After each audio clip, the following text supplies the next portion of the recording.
Assalamu alaikum and welcome from Chitral and also welcome from a village named Hindustan.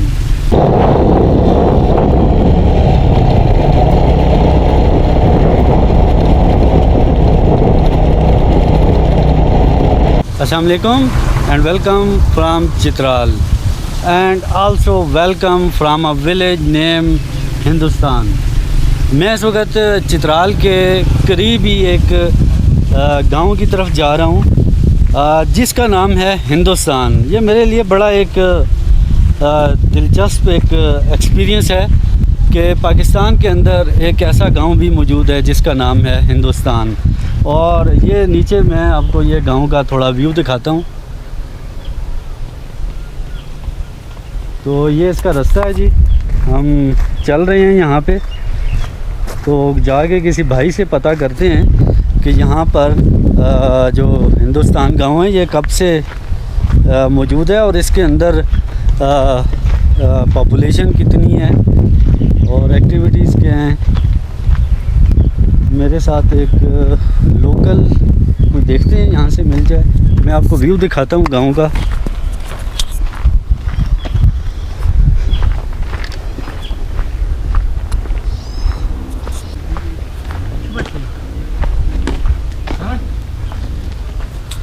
अस्सलाम वालेकुम।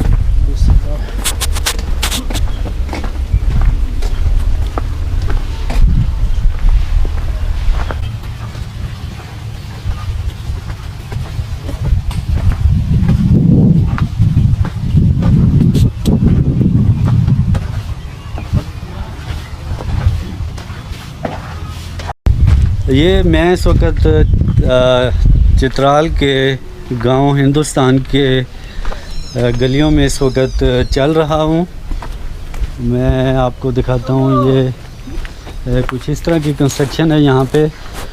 लगता है ऐसे है कि शायद यहाँ पर स्नोफॉल काफ़ी होती है जिसकी वजह से इन्होंने ये घर इस तरीके से बनाए हुए हैं कि स्नो जो है तो नीचे की तरफ स्लिप हो जाए।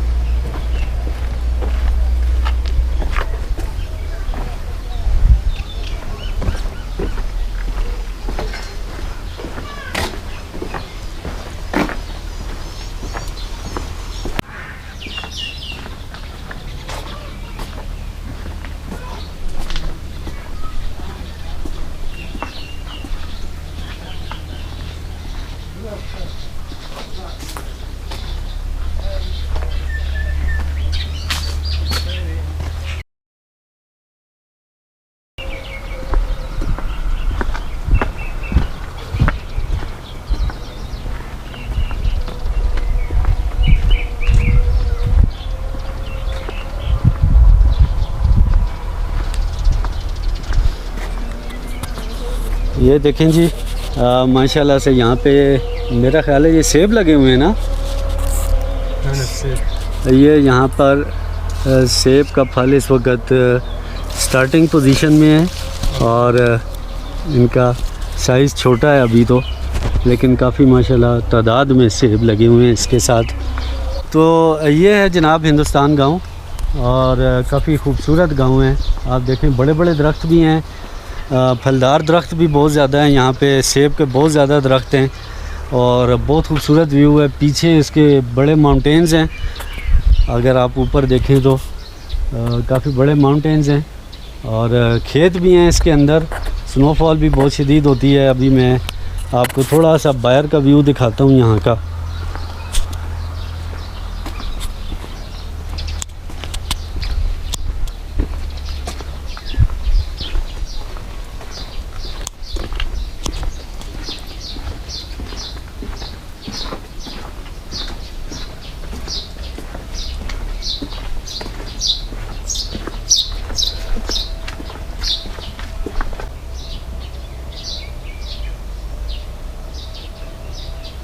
इस गांव के अंदर सबसे जो अहम फ्रूट लगते हैं उनमें सेब है, अंगूर है, अखरोट है और इस तरह के 5-6 मिला जुला के फल हैं जो यहाँ पे इस इलाके में गांव में जिनकी फसल होती है।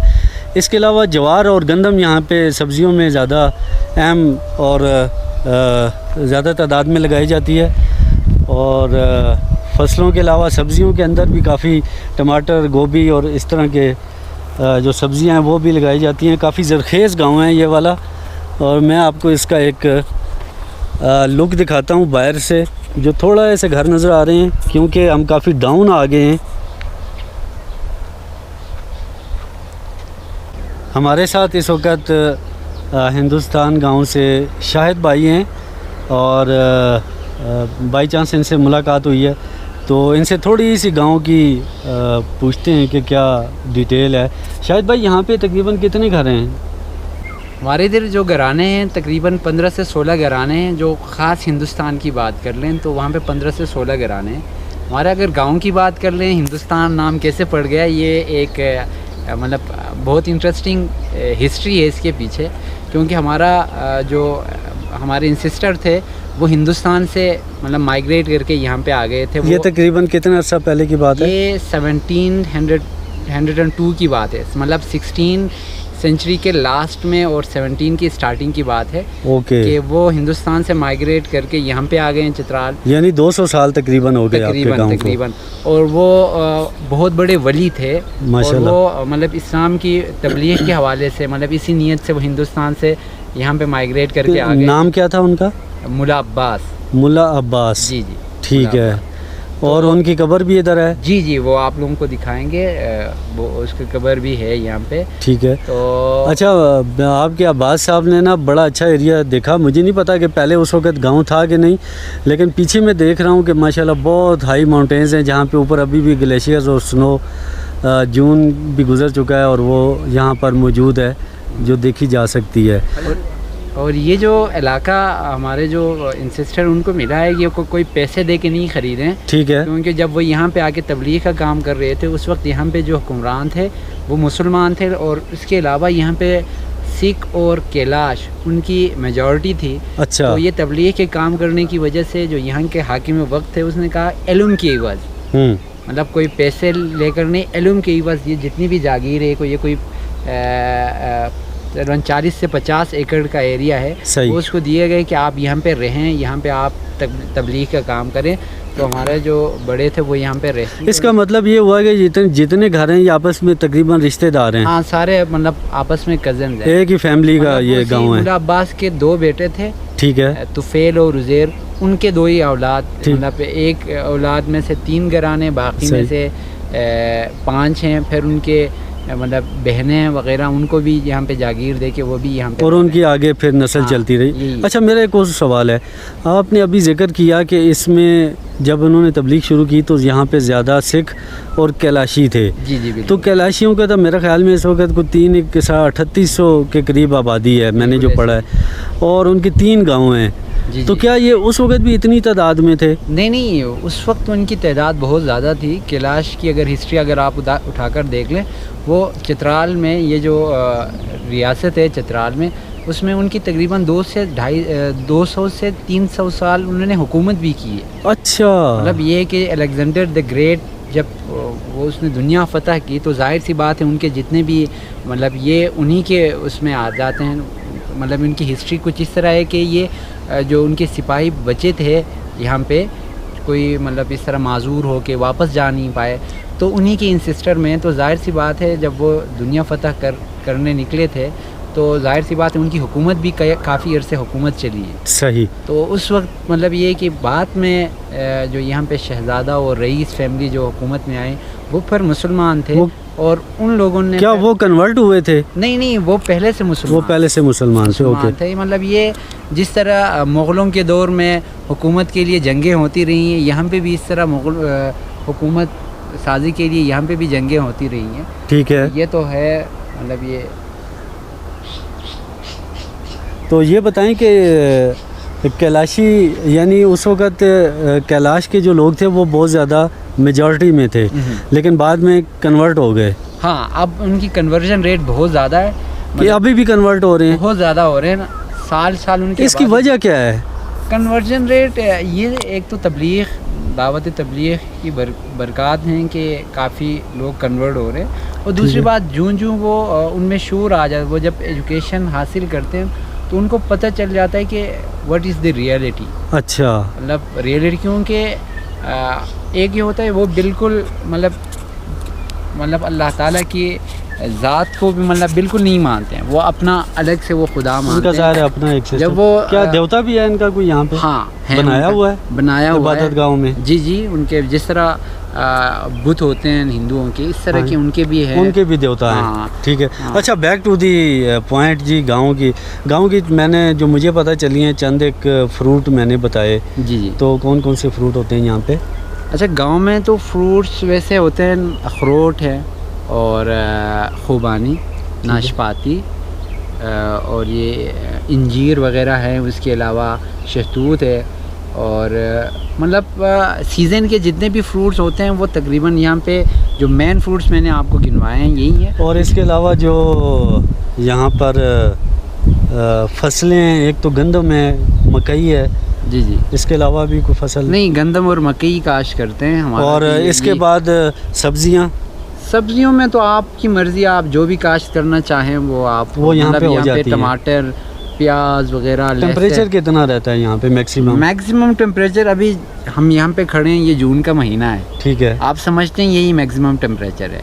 ठीक है। ये मुझे तो फील इस तरह हो रहा है जैसे 25 के करीब का टेम्परेचर है। बस समझो यही मैक्सिमम। हाँ, फील धूप की तपिश तेज़ है यहाँ पर, लेकिन हवा ठंडी है चूँकि दरख्तों में से और दरिया और ऊपर जो पीछे ग्लेशियर्स हैं इनके राहदारियों में से जब गुजर के इनके वैलीज़ के अंदर से आती है तो ठंडी हवा आती है, इसलिए थोड़ा सा फील कम होता है, पसीना नहीं आता बिल्कुल, लेकिन धूप चुभती है काफ़ी तेज़। ये तो है। अच्छा, ये बताएं कि ये सर्दियों में क्या टेम्परेचर होता है हिंदुस्तान का?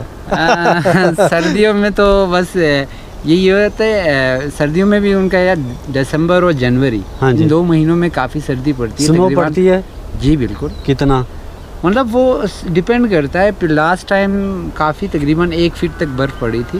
1 फीट तक बर्फ़ पड़ी थी? वो तो काफ़ी तकरीबन 15-20 दिन रही होगी। हाँ, तकरीबन ऐसे ही होता है। चलो ठीक है जी, शाहिद भाई बहुत शुक्रिया, थैंक यू वेरी मच, आपसे मिलकर खुशी हुई।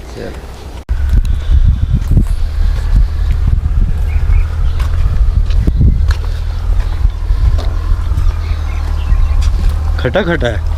हाँ, ये इनको उतार के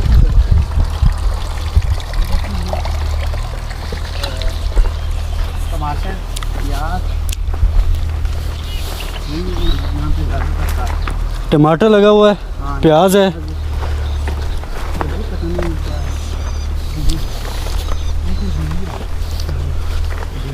भिंडी लगी हुई है।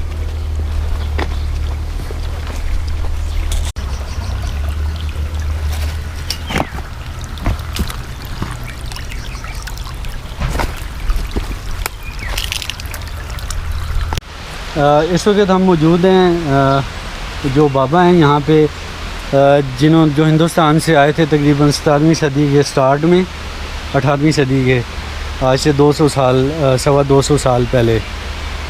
तो ये पीछे आप देख रहे हैं उनकी कब्र मुबारक है और ये पीछे एक चिनार का दरख्त है, काफ़ी बड़ा है और मैं इतना ह्यूज है कि मैंने इस तरह के बहुत कम दरख्त देखे हैं। इसका फैलाव अगर आप देखें तो मेरे ख्याल में 100 फुट से भी शायद ज़्यादा हो जो छाँव है इसकी। तो शायद भाई ये क्या इसकी ताल्लुक़ है बाबा जी के साथ?